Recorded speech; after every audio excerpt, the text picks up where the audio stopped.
E aí, pessoal, tudo bom? Tô de volta e hoje a gente continua dentro do assunto propósito, uma vida com propósito. E estamos no 12º dia. Ficou curioso? Vem comigo, vamos lá!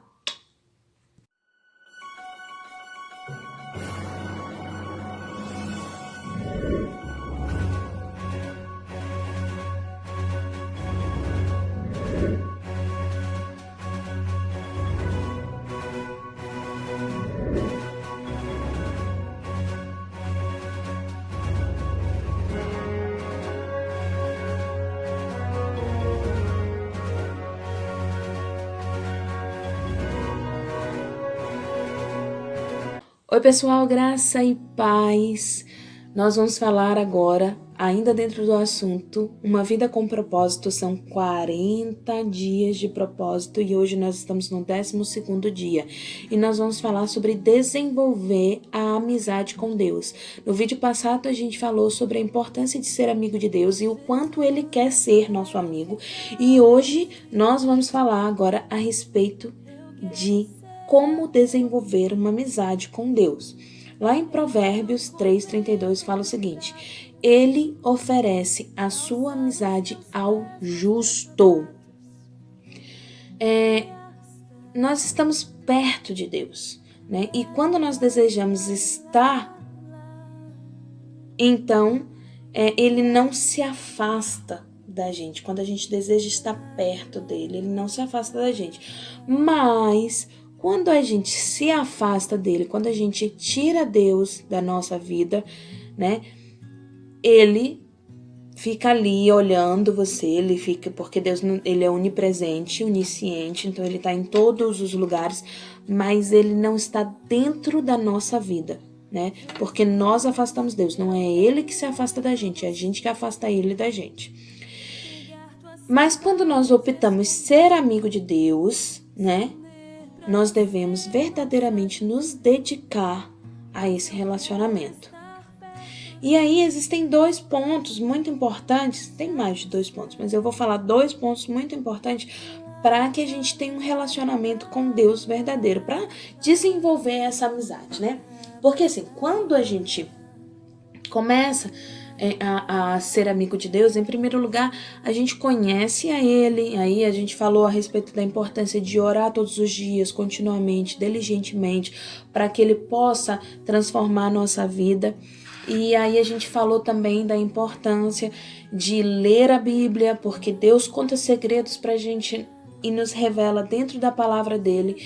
Então a importância de você estar continuamente lendo a palavra, estudando minuciosamente cada detalhe. Não é na correria, é estudar verdadeiramente a palavra de Deus, se alimentar, ter fome dela, para que o Senhor, né, te encha desse conhecimento e dessa sabedoria e que você seja transformado. E é muito importante ser sincero com Deus.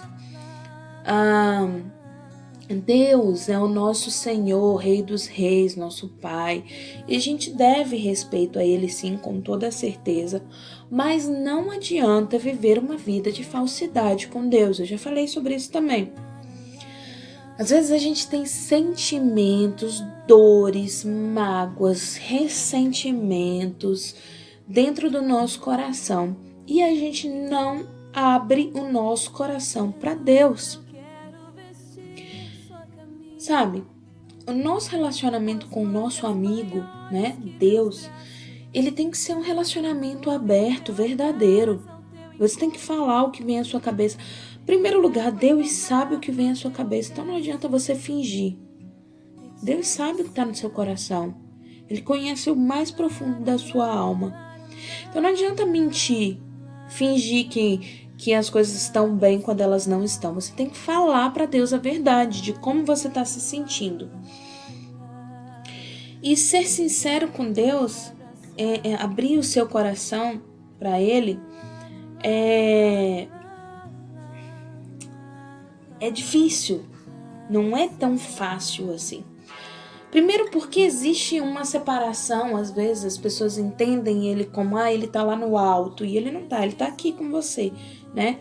Algumas pessoas até, eu já orei muito assim, eu entro na tua presença. A gente está na presença de Deus 24 horas. Você não entra na presença dele. Você está na presença dele 24 horas da sua vida, né? Então, quando você está na presença de Deus e ele é onisciente, se você fala para ele, tá tudo bem, Senhor, tá tudo bem, tá tudo ótimo, e ele conhece seu coração, aonde está a sua confiança? Sabe? Se abre com Deus, fala a verdade. O único na Bíblia que nós vamos encontrar que é imaculado, que é sem pecado, que não cometeu nenhum erro, nada, é Jesus Cristo. Mas fora Jesus Cristo, todos os amigos de Deus, todos os servos de Deus, todos os apóstolos cometeram pecados. Paulo tinha um espinho na carne, que a gente não sabe o que é. Abraão, ele questionou a Deus a respeito de Sodoma e Gomorra, porque Ló estava lá e ele não queria perder, né, o seu sobrinho. Davi era um homem sanguinário, não pôde construir o templo porque ele tinha as mãos, né, de sangue, mas era um homem segundo o coração de Deus.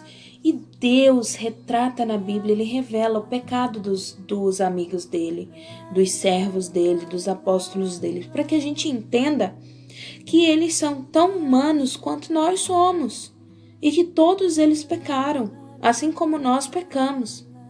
Todos eles fizeram coisas errôneas, assim como nós fazemos também. Então, os amigos de Deus, eles reclamavam, eles criticavam, eles acusavam, eles discutiam, né? A gente vê Abraão questionando, a gente vê Davi acusando Deus de injustiça, de abandono, a gente vê Jeremias reclamando de Deus, a gente vê Jó que se expressa a sua amargura, expressa a sua dor, sua tristeza para o Senhor. E olha, quando os amigos dele vão lá e falam, porque você deve estar em pecado, porque deve estar acontecendo alguma coisa na sua vida, Deus coloca Jó para orar por eles, porque Jó não estava em pecado, ele estava sendo provado. E Deus fala claramente sobre a repugnância dele, a tristeza, o nojo dele com relação ao pecado de Israel, ao afastamento de Israel. A gente vê isso, a prostituição de Israel, a gente vê isso claramente porque Israel se afastava de Deus, ia servir a Mamon, ia servir a Moloque, a Baal, né? A Bíblia fala sobre os homens de Belial. Por quê? Porque os benjamitas, eles não expulsaram os homens da terra. Eles habitaram com ele, a terra que Deus mandou que eles expulsassem, que eles tomassem a terra para eles.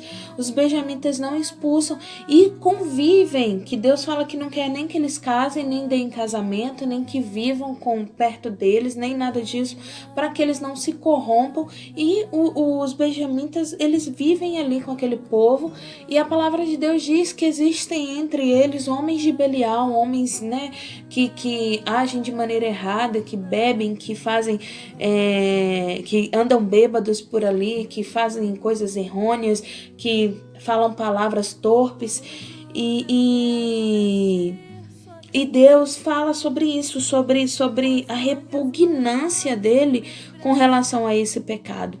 Moisés desafia Deus, ele fala, olha, então tira o meu nome do livro da vida, o Senhor não vai na frente não? O Senhor não vai dirigir esse povo, não? Então tira meu nome do livro da vida, porque eu não vou se o Senhor não for comigo. Se o Senhor for matar todo esse povo aí, o Senhor pode me matar também, porque o que vão dizer do Senhor? Que o Senhor tirou o povo do Egito para morrer no deserto? Que Deus é o Senhor? Olha a reputação que o Senhor vai trazer para o Senhor. Não é assim não. Então Deus quer que a gente seja sincero com Ele, verdadeiro, Que a gente fale as nossas raivas, as nossas mágoas, as nossas dores, os nossos medos, orações não respondidas, jejuns não respondidos, mágoas. Ele quer te ouvir. Ele quer te ouvir. Nós não devemos permitir que essas mágoas, que essas dores cresçam no nosso coração. Que elas nos afastem de Deus. E a gente permite isso quando a gente não conta para Ele como a gente está se sentindo. Quando a gente não diz para Deus a verdade, a gente permite que essa dor cresça dentro da gente. Que essa mágoa vire desrespeito. E vai fincando raiz dentro do nosso coração. Quando nós nos abrimos com Deus, né, e entendemos o propósito dele para a nossa vida, fica mais fácil obedecer a Ele. Fica mais fácil seguir o próximo passo, né? Porque a gente entende que a vontade de Deus é boa, perfeita e agradável. E aí é mais fácil obedecer a Deus. É mais fácil seguir a Ele, né? Obedecer em fé, acreditando. A Bíblia diz: vocês serão meus amigos se fizerem o que eu vos ordeno.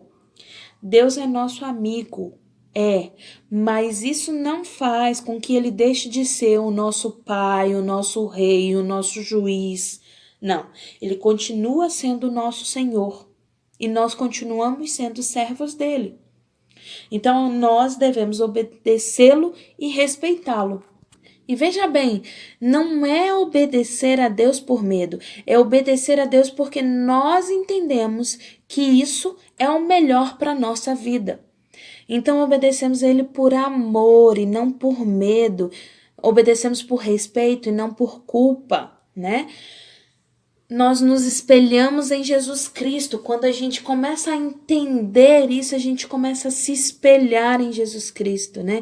Ele é o nosso guia, ele é o nosso exemplo. Então a gente começa a falar assim: o que Jesus faria em meu lugar? Lembre-se da importância de obedecer, até nas menores coisas, até naquelas coisas que parecem insignificantes, nós devemos obedecer. A Bíblia diz que é melhor obedecer do que sacrificar. Deus quer muito mais a nossa obediência do que o nosso sacrifício. Lucas 2:51 mostra a obediência de Cristo. Cristo obedeceu, né? Não seja amigo de Deus por obrigação, e sim porque você deseja ser amigo de Deus. Davi diz: eu anelo, eu anseio, eu tenho sede, eu tenho fome, eu almejo viver na presença de Deus. Olha que forte isso, né? Esse desejo forte de manter essa aliança com o Senhor. O salmista diz assim: o teu amor é melhor do que a vida. E Jacó lutou com Deus e disse: olha, tu não sai daqui enquanto não me der a minha bênção. Enquanto o Senhor não me abençoar, o Senhor não sai daqui. Tome tento, o Senhor vai me abençoar. Então ele encarou Deus tete a tete, assim, com todo respeito, mas ele lutou com Deus, ele disse: não sai daqui não. Se o Senhor não me abençoar, o Senhor não sai daqui não. Saiu coxo, mas saiu abençoado. Paulo diz: meu firme propósito é que eu possa conhecer a Deus. Paixão. Deus permite que passemos por várias lutas, pelo deserto, para aumentar o nosso desejo, o nosso amor, a nossa paixão por Ele. Tiago 4:8 fala assim: aproxime-se de Deus e Ele se aproximará de você. Aí eu vou deixar uma perguntinha para você. E aí, o que você vai fazer hoje para se aproximar de Deus? Porque Ele está te esperando. Só depende de você. Fica ligado nisso e vem com a gente.